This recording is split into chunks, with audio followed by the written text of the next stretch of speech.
తెలంగాణలోని చిన్నయ్యగుట్ట దగ్గర పాండవులు ఉండేవారని చాలా ప్రూఫ్స్ ఉన్నాయి. ఈ చిన్నయ్యగుట్ట మంచిర్యాల జిల్లాలోని లక్షర్పేట దగ్గరలో ఉంటుంది. ఈ చిన్నయ్య టెంపుల్ కి వెళ్ళాలంటే ఫారెస్ట్ లోపల నుంచే వెళ్ళాలి. ఇదే చిన్నయ్య టెంపుల్. ఈ చిన్నయ్య టెంపుల్ దగ్గర ఒక అల్లుబండ కూడా ఉంటుంది. చాలా మంది ప్రజలు వాళ్ళు కోరుకున్న కోరికలు జరుగుతాయో లేదా అని ఇక్కడ అల్లుబట్టి చూస్తారు. ఈ టెంపుల్ వెనకాల ఒక స్వరంగ మార్గం కూడా ఉంది. ఇక్కడ నుండి పెద్దయ్య గుట్టకి దారి కూడా ఉంది లోపల.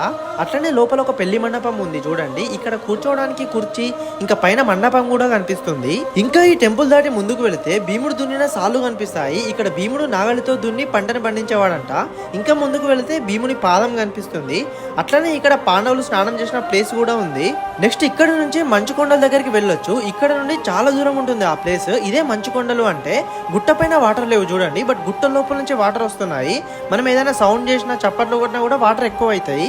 ఇట్లా చాలా అడ్వెంచరస్ ప్లేసెస్ ఉన్నాయి చిన్నయ్యగుట్ట దగ్గర. మీరు ఈ చిన్నయ్యగుట్ట దగ్గరికి వచ్చారా? వస్తే మీకు ఎలా అనిపించిందో కామెంట్ చేయండి. దీని ఫుల్ వీడియో యూట్యూబ్ లో పెట్టాను, చూడండి.